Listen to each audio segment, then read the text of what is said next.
What's going on, everybody? Doc Genzo here, new format, new table, coming at you with another duel video. Today we got Unchained versus Burning Abyss. Let's go ahead and get started here. Unchained Rikeya is going to be summoned onto the board, with Escape of the Unchained being destroyed in order to special summon it.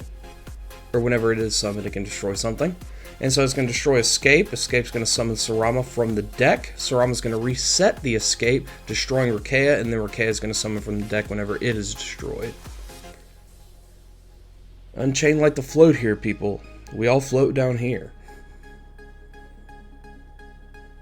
As you can see, we've gone with a new format. We got Zach versus Levi here. Levi, a prominent appearance over on Top Tier Gaming YGO. Go ahead and give them a subscribe and a follow. I'm sure they'd appreciate it. As he thinks about his next possible play here, he's going to summon an abominable Unchained Soul. The big boys get the big effects here on the channel. As he sets 2 rather, as one was the Escape, and passes the turn. Unchained looking pretty strong this game, with a pretty strong turn 1, no interruptions to speak of. Let's see how it turns out when Tour Guide is normal summoned. I'm hoping you guys enjoy the new editing. I hope the text isn't too small. Please let me know in the comments, as Ash Blossom is going to be chained to that Tour Guide from the Underworld. Setting 1 card and then passing the turn. Not a very strong second turn from Burning Abyss here, but we'll see how they play it out. As Escape is activated, targeting the Abominable Unchained Soul to target the back row to blow up both. Abominable Unchained Soul is going to special summon himself back, as he gets to do that once per turn. It looks like he hit a Solemn Strike with that, which is nice. Sarama's going to reset the Escape and blow it up immediately. Escape is going to summon an Unchained Soul Disaster from the deck.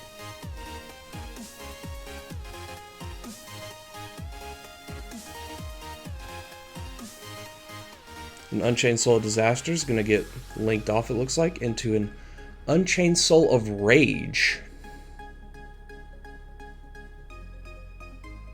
Linking itself off with the Tour Guide as that is its effect. Sorry, had diarrhea from the mouth there. 6,300 damage coming at him as he is wide open, and then passing the turn on that note. BA are going to draw for turn as they determine life points here. 1,700 to 8,000. Let's see what happens.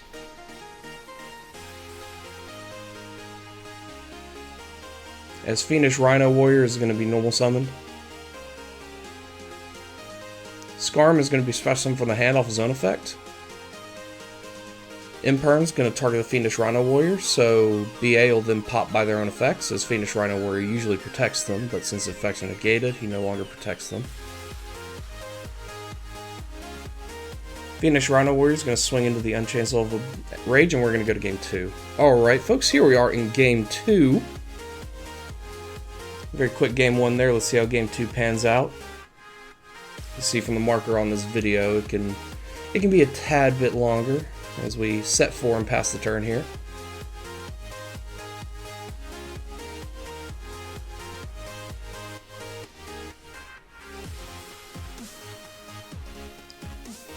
Activating a Pot of Extravagance, banishing 6 random cards from the extra deck to draw 2, or 3 to draw 1.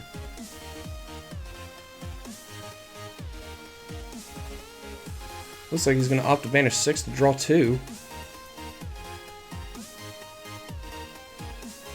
Kind of gutsy to play that in an Unchained deck. I mean, if it works for him, it works for him. Unchained are somewhat extra deck. They're not extra deck heavy, but they do go into the extra deck plenty, as some of their monsters require it, especially some of the link monsters, which lets you link with your opponent's monsters. As Aruha is going to destroy a card on the field to special summon himself from the hand. Looks like he's going to blow up another Unchained Trap. And then chaining the Abominable Unchained Soul in hand to summon itself.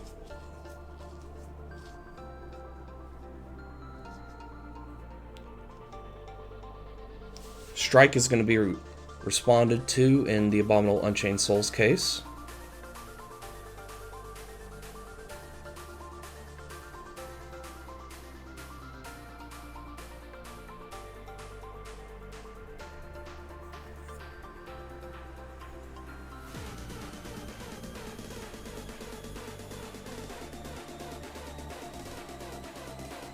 Summoning another Abominable Unchained Soul off the effect of the trap that he just blew up.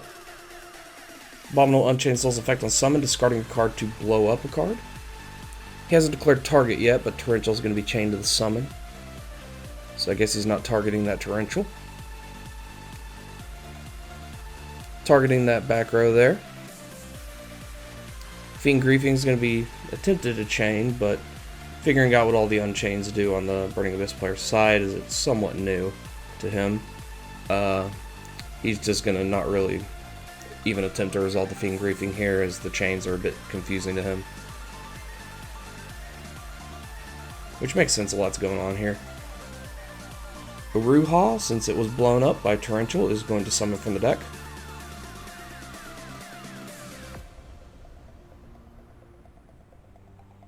Summoning a Rikea from the deck.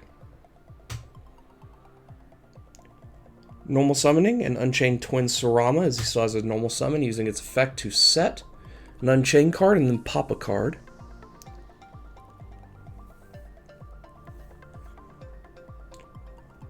Looks like he's deciding on what exactly he wants to set. Now, it doesn't specify... Well, it might specify spell or trap. It's been a while since I read the effect, so he's going to blow up the Rikea, setting the trap that he blew up with a Ruha. And then Rikea is going to summon from the deck. Summoning an Unchained Soul Disaster. Unchained going strong in this matchup.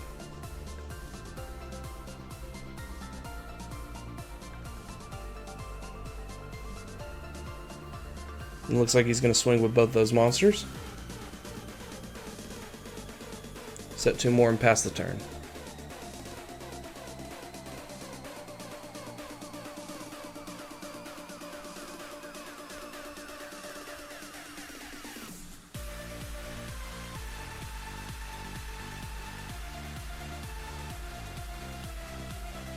On end phase, Paleozoic Deinonychus is going to be activated, discarding a card to banish Unchained Soul Disaster. Pitching a Absolute King Backjack. Going old school here, folks.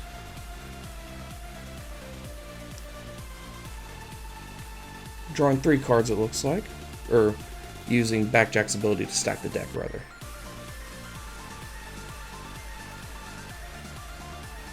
Then using Backjack's effect still in end phase to set the card that he just stacked on top, as he can set a trap.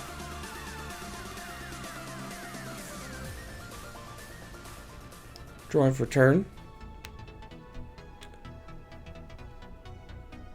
Setting a monster and passing the turn there.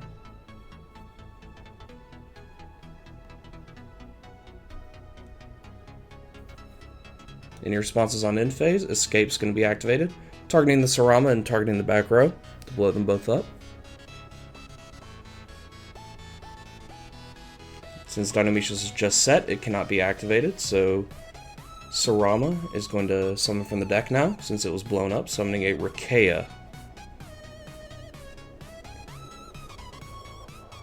Never seen Escape used so successfully in duels before. Usually it's just popped with some of the Unchained monsters, but in this instance, it's a very powerful card.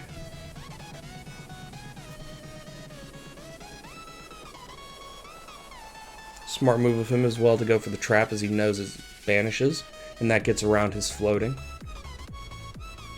Activating the trap that he blew up with Uruha to summon back the Sarama from the graveyard. Using Sarama's effect now. Let's see if he goes for the Escape or the other trap. Setting the other trap, it looks like.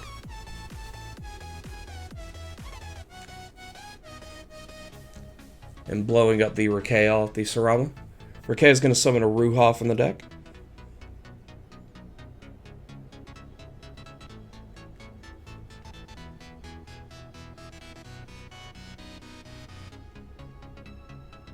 Looks like he's going to swing into a Farfa. Now, Farfa has 1900 defense, so Farfa's going to banish the other monster. But I added these in post, and I comment over these in post, so after he draws his card, we're going to see a a realization that Farfa is, in fact, bigger than Sarama that swung at him. We'll see it right here. So he's going to go ahead and take the life points off of him, as it is a reparable game state. We're going to put the Farfa back on the board.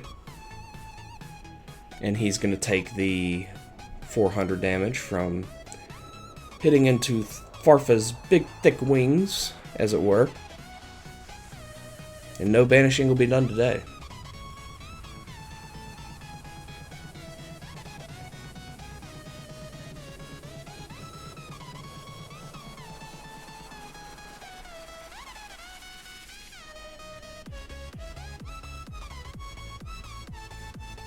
Looks like he's going to normal summon a Alec, it looks like, maybe. He has an Alec Malbranch of the Burning Abyss. Overlaying 2 to go into Dante, Traveler of the Burning Abyss.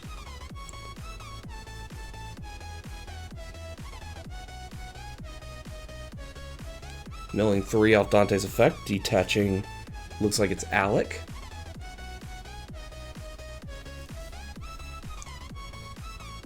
Or a leash, however you want to pronounce it. Dante's going to swing over the Sarama for 1,000 damage, as it's now 2,500. 500 attack for each card milled. Then switches to defense mode after battle phase.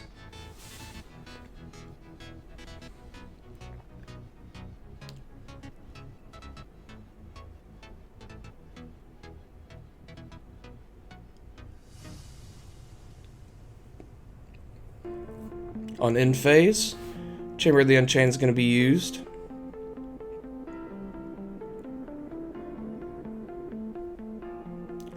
Using Abominable Unchained Soul in the graveyard once again. On summon, discarding to blow up the Dante. Dante's going to let him add back a Burning Abyss card. Looks like he's going to target the Farfa. And the Farfa effect will actually go off, so looks like Alec's going to be put back in the hand, it seems. Or the Farfa, rather. And the Farfa effect is actually going to banish Ruha till the end phase, so it just comes right back. And then looks like that's game. Unchained take the match.